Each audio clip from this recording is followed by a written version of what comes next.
روزے کے مختصر احکام۔ روزہ اسلام کے واجبات میں سے ایک ہے جسے ماہ رمضان میں بجا لانا واجب ہے۔ ہماری روحانی، جسمانی اور سماجی زندگی پر روزے کے بہت زیادہ اثرات ہیں۔ اس ایپیسوڈ میں ہم روزے کے احکام کے سلسلے میں بات کریں گے۔ روزہ فجر سے لے کر مغرب تک کچھ معین چیزوں سے پرہیز کرنے کا نام ہے، اور وہ چیزیں یہ ہیں: 1. جان بوجھ کر کھانے پینے، تمباکو اور سگریٹ نوشی سے روزہ باطل ہو جاتا ہے۔ اس کے علاوہ طبی اوزار کے ذریعے غذا پہنچانے والی اشیاء سے بھی پرہیز کیا جائے۔ ساتھ ہی ساتھ گرد و غبار جیسی نہ کھائی جانے والی اشیاء کو بھی حلق تک پہنچنے سے روکا جائے۔ 2. جان بوجھ کر قے کرنا۔ 3. جان بوجھ کر جماع یا استمنا کے ذریعے حالت جنابت میں چلے جانا۔ 4. جان بوجھ کر اذان صبح تک جنابت، حیض یا نفاس کی حالت میں باقی رہنا۔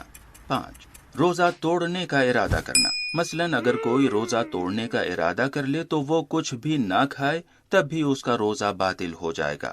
6. بعض فقہا کے نزدیک پورا سر پانی میں ڈبونے سے بھی روزہ باطل ہو جاتا ہے۔ 7.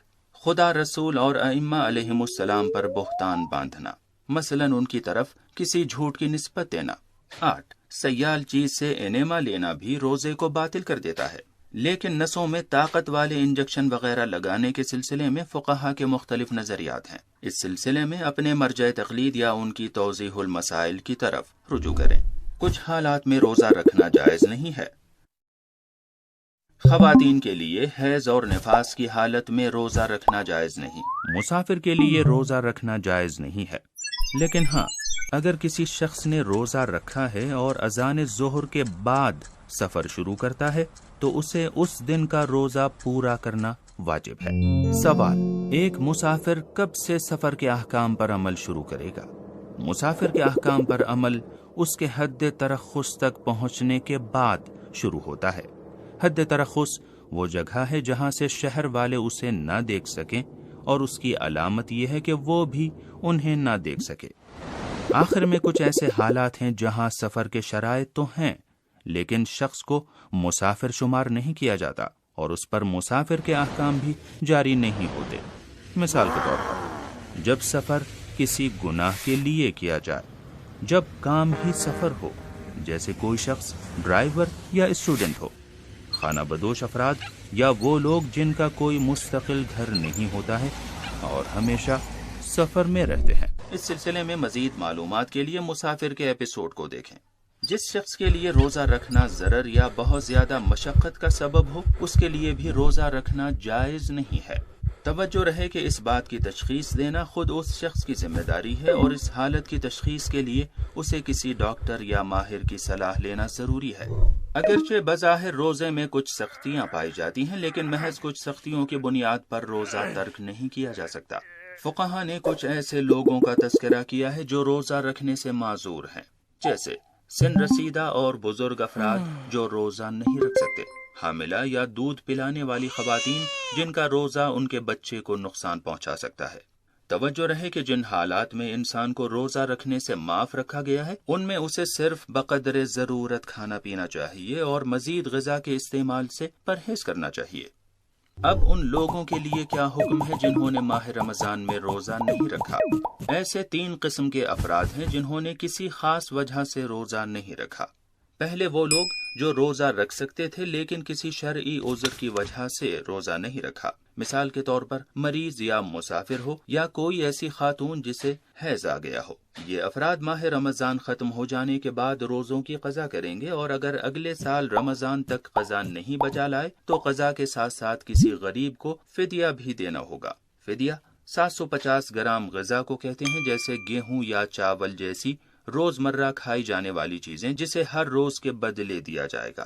دوسرے وہ لوگ ہیں جو جان بوجھ کر بغیر کسی شرعی عذر کے روزہ چھوڑ دیتے ہیں، تو ان لوگوں کو روزے کی قضا کے علاوہ کفارہ بھی دینا ہوگا۔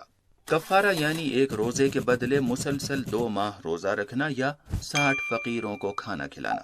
توجہ رہے کہ روزے کے درمیان اگر کوئی شخص روزہ توڑنے کا ارادہ کر لے اور دن بھر روزہ باطل کرنے والا کوئی کام انجام نہ بھی دے تو بھی اس کا روزہ باطل ہو جاتا ہے۔ ایسی صورت میں کفارہ دیے بغیر اسے صرف روزے کی قضا کرنی ہوگی۔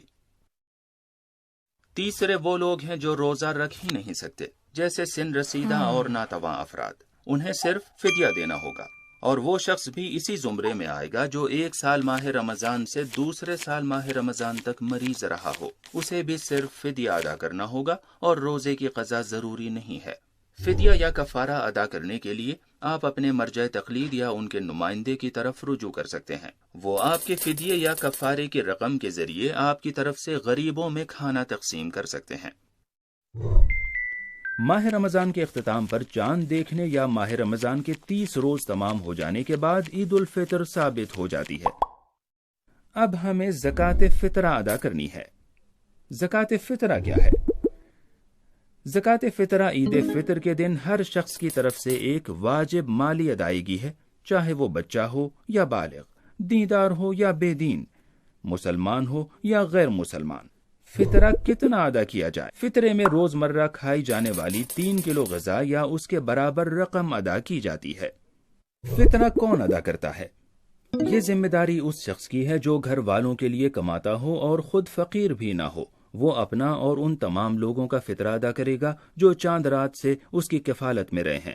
وہ شخص جو چاند رات اس کے یہاں مہمان رہا ہے، اس کا فطرہ بھی میزبان کے ذمے ہوگا۔